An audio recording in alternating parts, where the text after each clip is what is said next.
4 months of revolution had transformed scattered settlers into an army. At Gonzales, they fired the first shots. At Concepcion, they proved their rifles were deadlier than muskets. Through the siege of San Antonio, they demonstrated patience and tactical innovation, culminating in Ben Milam's daring assault that drove the Mexican army from Texas entirely. The victory seemed complete. General Cos had surrendered, his troops had marched south, and Texas appeared to be free. But the triumph contained the seeds of disaster. Volunteers returned home. Supplies were stripped away for the doomed Matamoros expedition, and the garrison at San Antonio dwindled to a dangerously small force. Meanwhile, Santa Anna was marching north through winter storms with an army of thousands, his blood-red flag proclaiming a message of terror. No surrender would be accepted, no prisoners would be taken, and the Alamo would become a slaughterhouse. While the Texians celebrated their victory at Bexar and returned to their homes, believing the war was won, Santa Anna was planning something very different. He called his force the Army of Operations, a name that barely concealed its true purpose: annihilation. In the harsh winter of early 1836, Santa Anna marched his army north across the desolate plains of northern Mexico. It was an audacious move. Military wisdom said you didn't campaign in winter, especially not across hundreds of miles of semi-desert. But Santa Anna wasn't interested in military wisdom. He was interested in revenge. His soldiers suffered terribly. They marched through freezing rain and occasional snow, their tropical uniforms providing little warmth. Many were conscripts from the Yucatan, men who had never seen frost, now shivering in weather that dropped near freezing at night. Supply wagons bogged down in the mud. Men died of exposure before they ever reached Texas. But Santa Anna drove them forward with iron determination. He would make an example of San Antonio. He would show every rebel in Mexico what happened to those who defied him. He would give no quarter, no mercy, no prisoners. Back at the Alamo, the situation was deteriorating by the day. Colonel James C. Neal commanded the garrison, but he had almost no resources. The Matamoros expedition had stripped away most of the men, horses, supplies, and blankets.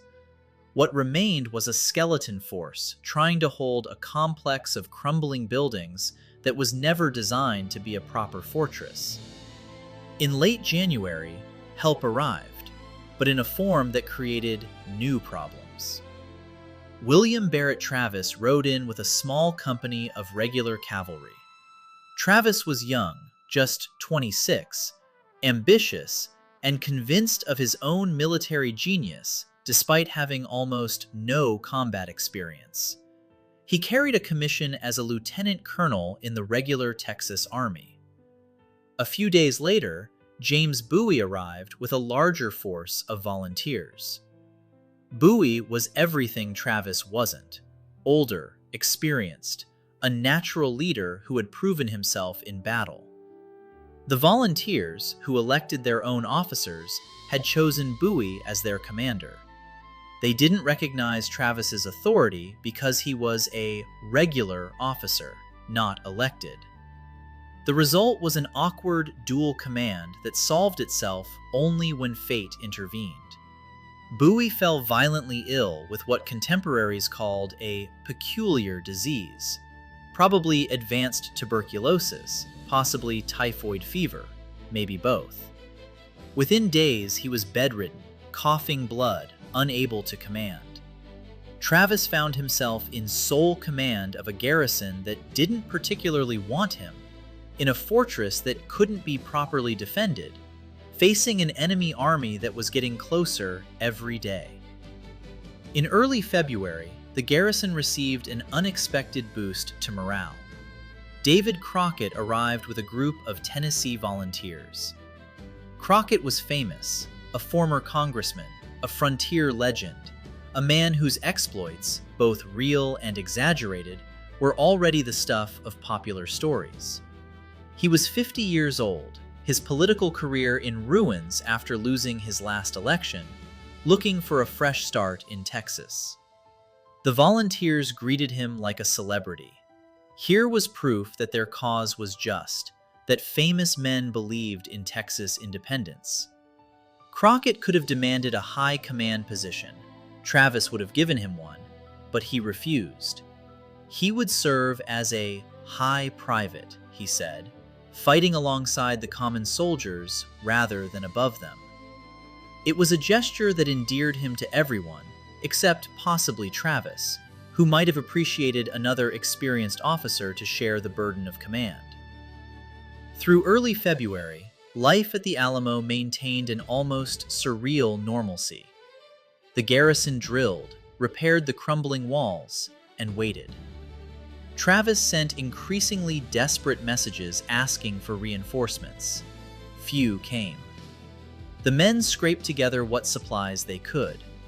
Just before Santa Anna's arrival, they managed to secure about 80 to 90 bushels of corn and 20 to 30 head of cattle, enough to prevent immediate starvation, but hardly an abundance. Coffee, sugar, and other luxuries were non-existent. Medical supplies were dangerously scarce, a particular problem with Bowie and others already sick. Water was another concern. The mission had a well, but it wasn't reliable. The defenders depended partly on an acequia, a water channel, that ran near the compound. If the enemy cut off that water supply, the garrison would be in serious trouble. On February 23, 1836, all these concerns became urgent realities. Santa Anna had arrived. It was a warm afternoon, unseasonably pleasant.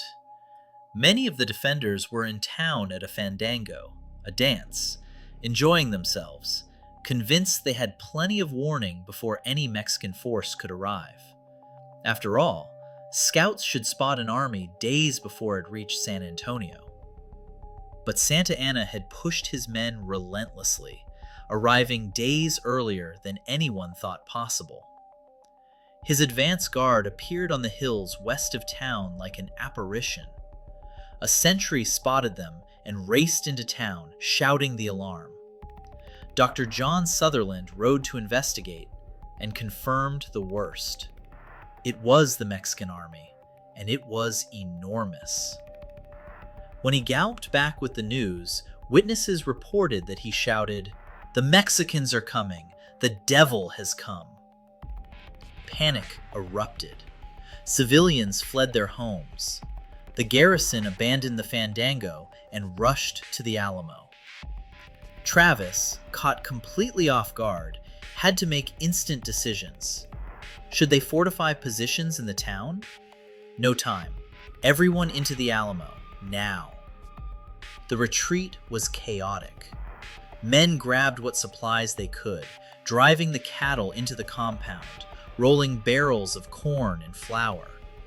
Some civilians, women, children, slaves, took shelter in the mission, rather than risk fleeing across open country where Mexican cavalry could run them down.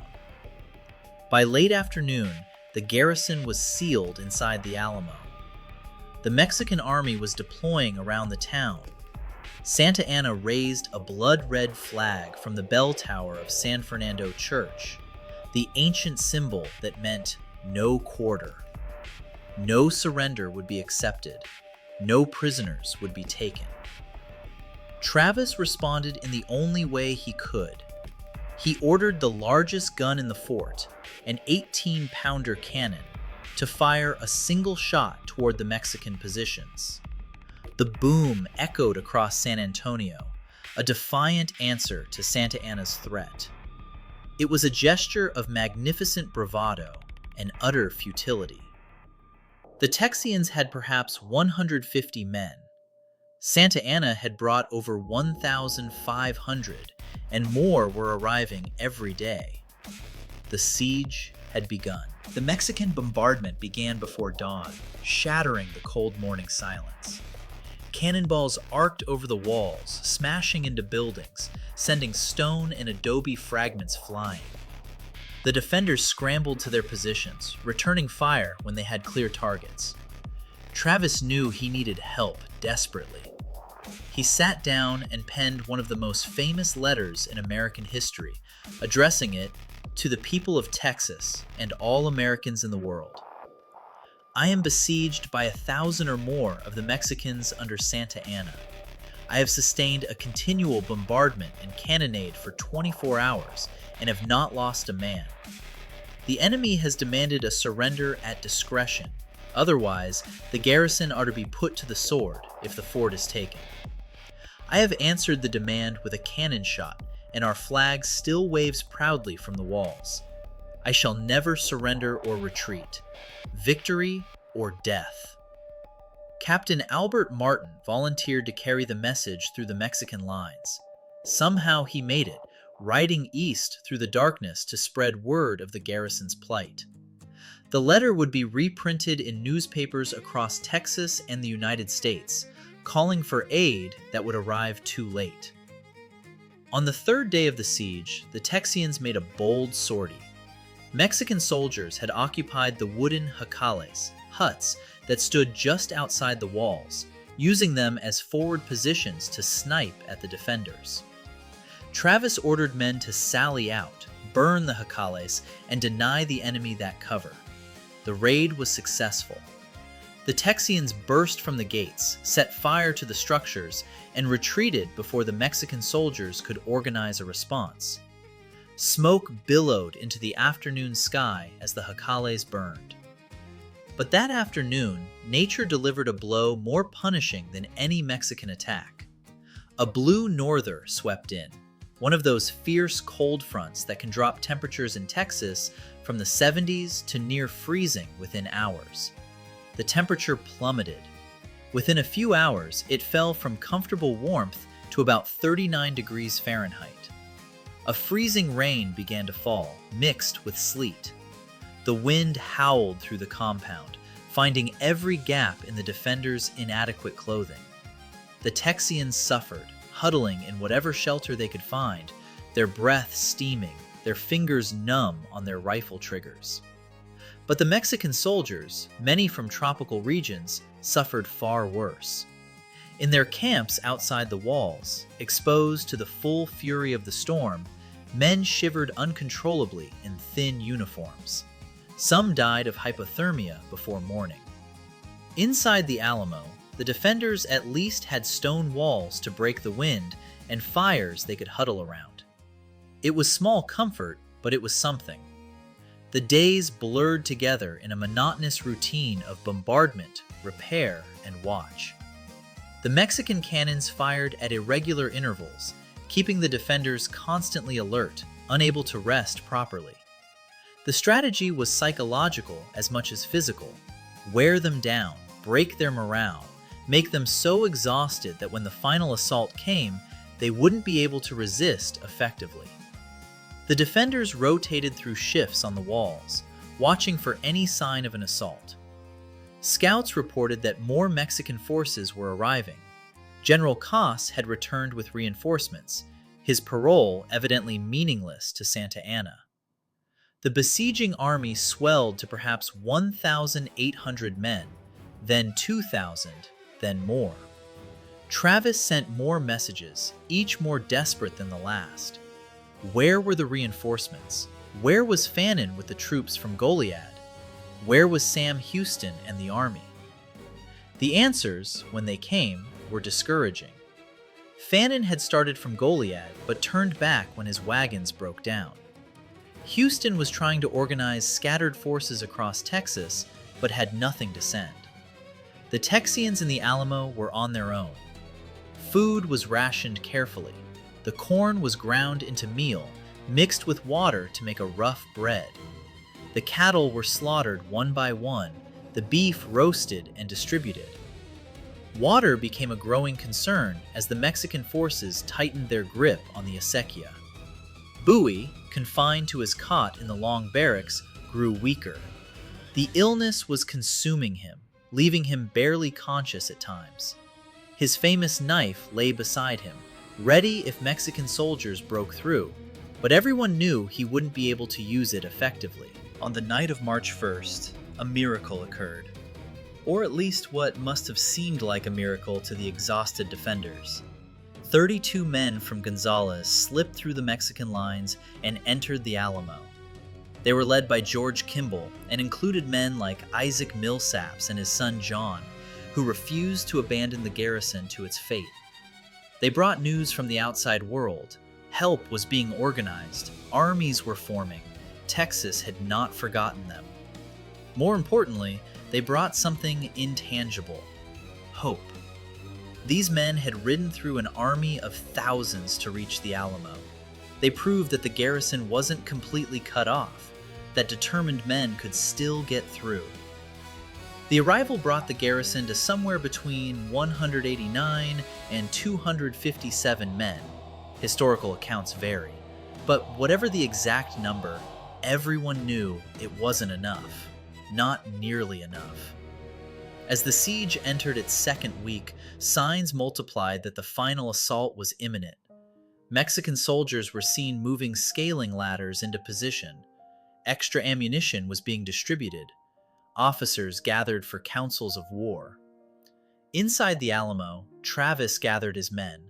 The legend says he drew a line in the sand with his sword and asked every man willing to stay and die with him to cross it.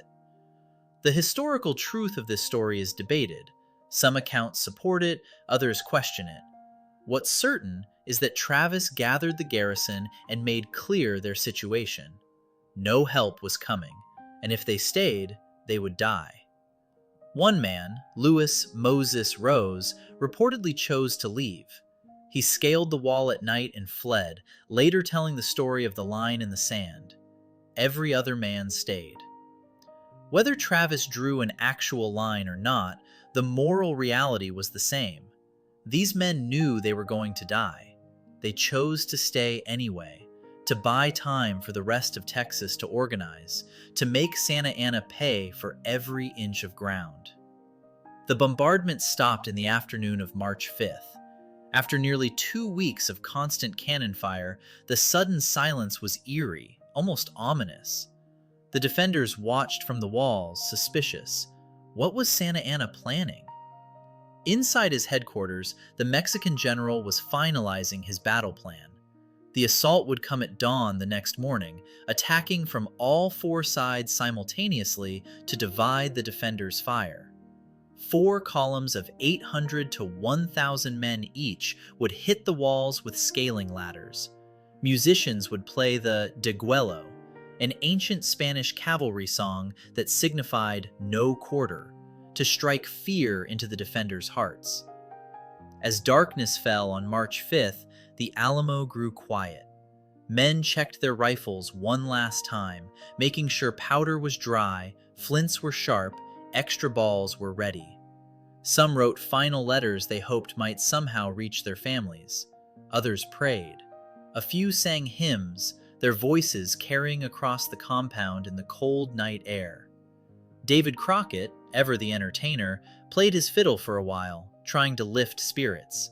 But eventually, even he fell silent. Travis made his final rounds, speaking quietly with men at their posts. He was 26 years old and would not see 27.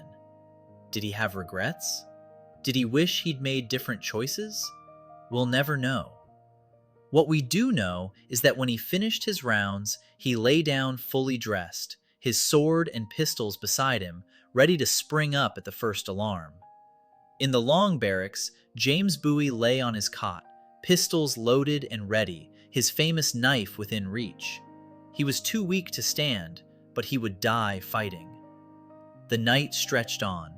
Men dozed at their posts, woke with a start at imagined sounds, dozed again. The moon set. The stars wheeled overhead. Dawn was coming, and with it, death. At 5 a.m., the Mexican bugles sounded the degüello. The haunting notes split the pre-dawn darkness. Then came the battle cry from thousands of throats. Viva Santa Ana! Viva Mexico! The assault had begun. 4 columns of Mexican infantry rushed toward the walls from all directions, their officers shouting orders, men carrying scaling ladders through the darkness. The defenders, jerked awake by the bugles and battle cries, rushed to their positions and opened fire.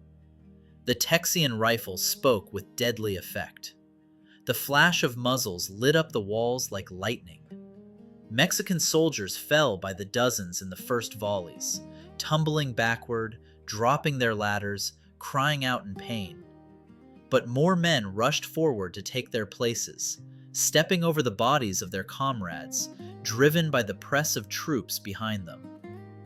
Travis was one of the first defenders to die. He ran to his position on the north wall, the most vulnerable point in the defenses. As he fired his shotgun into the mass of attackers, a musket ball struck him in the forehead.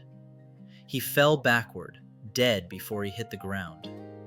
His slave, Joe, fighting beside him, would be one of the few survivors to tell the story.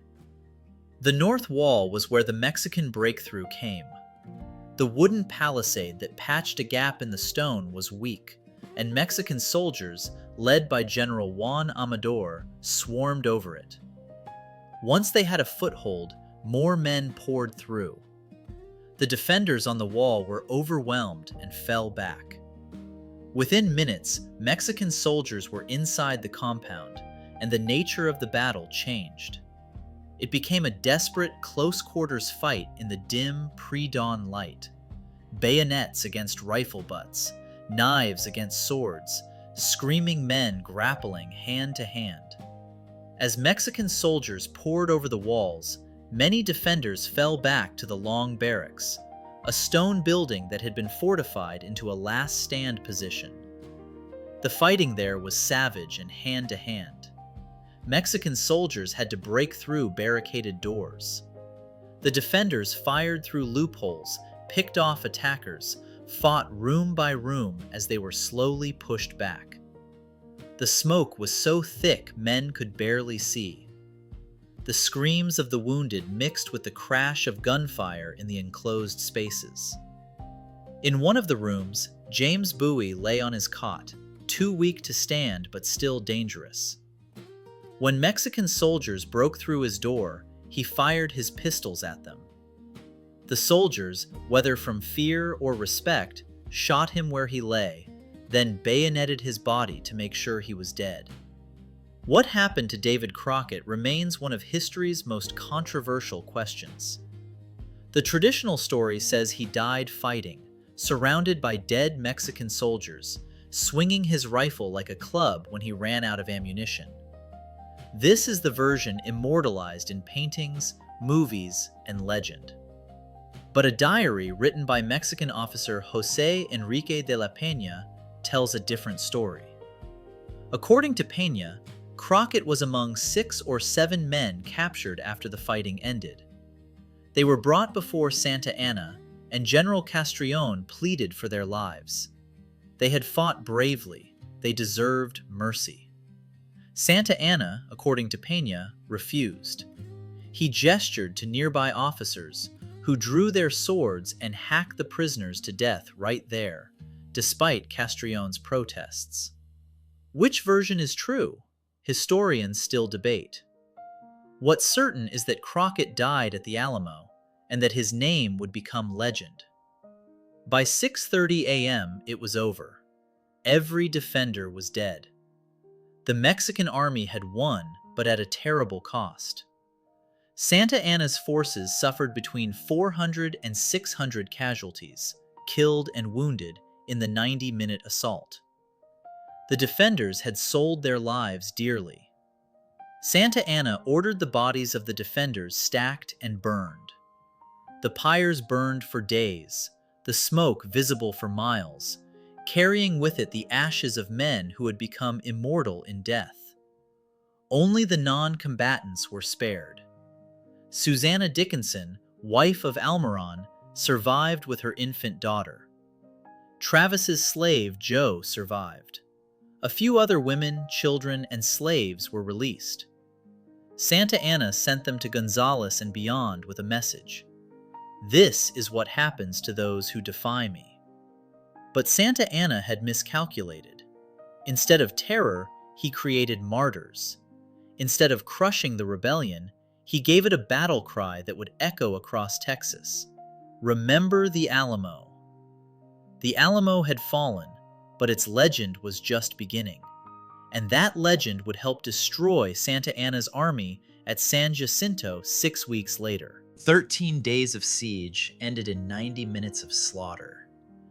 The Alamo's defenders died to the last man, buying time for Texas, but paying with their lives.